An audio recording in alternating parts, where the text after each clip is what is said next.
जय श्री कृष्णा दोस्तों, व्यसना फैमिली में आपका स्वागत है। दोस्तों, महाशिवरात्रि का दिन सर्वश्रेष्ठ दिन माना जाता है, सर्वार्थ सिद्ध योग दिन माना जाता है और इस बार महाशिवरात्रि पर बहुत ही दुर्लभ योग बना हुआ है। इस दिन शिव योग है, साधना योग है और श्रवण नक्षत्र है।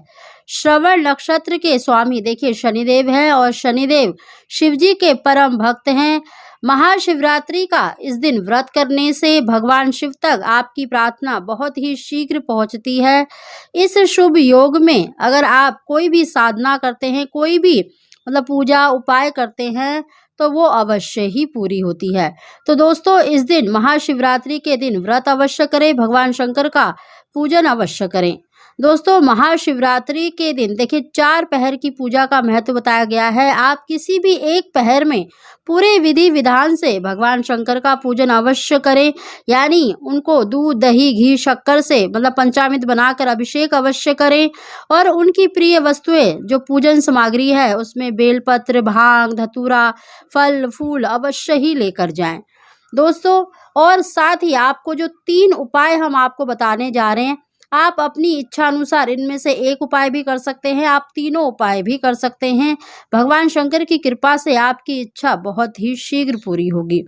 दोस्तों, इस दिन बहुत ही दुर्लभ योग बना हुआ है, जिसके कारण देखिए 9 भाग्यशाली राशियों को बहुत ही श्रेष्ठ लाभ मिलने के योग बने हुए हैं।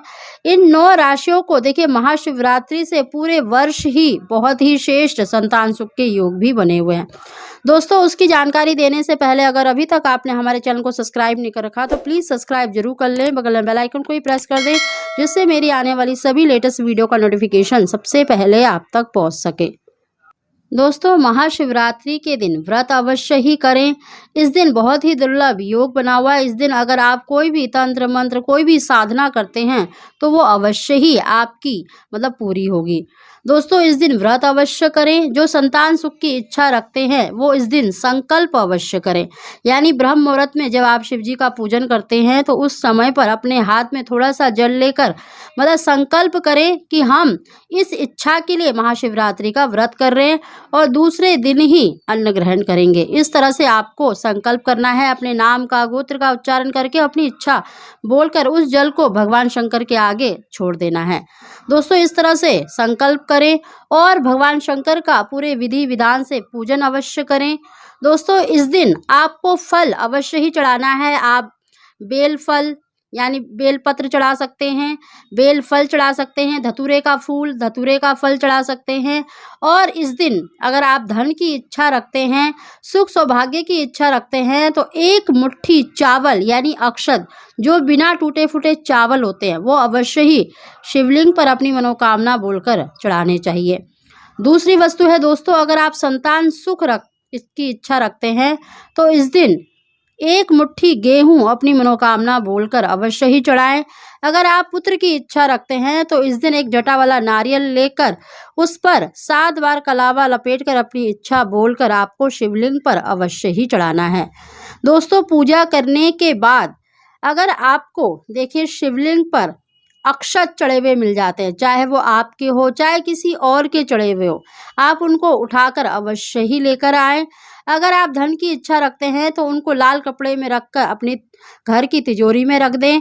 अगर आप संतान की इच्छा रखते हैं तो उनको पीसकर हल्का सा दरदरा पीसकर दूसरे दिन ब्रह्म मुहूर्त में बछड़े वाली गाय के दूध से या फिर गंगा जल से उनको ग्रहण कर लें। दोस्तों, अगर आपने जटा वाला नारियल, जो पानी वाला नारियल आता है, वो चढ़ाया है तो उसको उठाकर ले आएं और रात्रि में ही उसमें से नारियल का बीज निकाल लें और सुबह ब्रह्म मुहूर्त में भगवान शंकर का अगर पूजन कर सकते हैं तो पूजन करें और उस नारियल के बीज को बिना दांत लगाए आप निगल जाएं। आप गंगा जल से या फिर अगर आपके पास बछड़े वाली गाय का दूध है तो उसके साथ इसको ग्रहण अवश्य करें। इस उपाय को देखिए गर्भवती महिलाएं भी कर सकती हैं।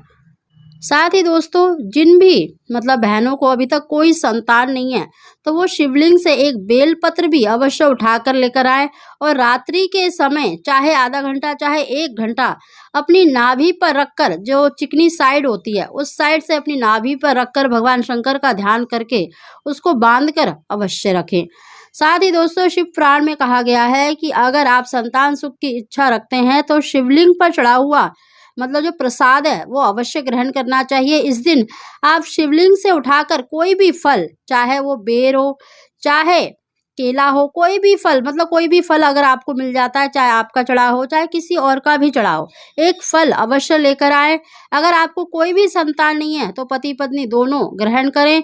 अगर आप मतलब अकेली हैं, किसी वजह से आपके पति आपके साथ नहीं रह रहे हैं, तो आप अकेले भी उस फल को अवश्य ही ग्रहण करें। देखना भगवान शंकर की कृपा से आपको निश्चित ही संतान सुख की प्राप्ति होगी। दोस्तों, ऐसा दुर्लभ योग कई वर्षों में देखने को मिलता है। इस दिन अगर आप कोई भी पाठ पूजा करते हैं तो बहुत ही जल्दी भगवान शंकर तक आपकी प्रार्थना अवश्य ही पहुंचती है। इस दिन ऐसा दुर्लभ योग है जिसके कारण इन 9 भाग्यशाली राशियों को बहुत ही श्रेष्ठ लाभ मिलने के योग बने हुए हैं और पूरे वर्ष इनको बहुत अच्छे संतान सुख के योग भी बने हुए हैं। इन भाग्यशाली राशियों में सबसे पहली जो राशि है मेष, मिथुन, कर्क, वृषभ, सिंह, धनु, मकर, कुंभ और तुला राशि।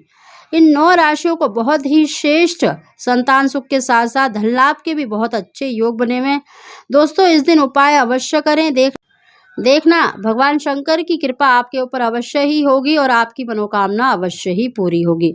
तो दोस्तों, वीडियो पसंद आई हो तो इसको लाइक शेयर जरूर करें। आप सभी को जय श्री कृष्णा।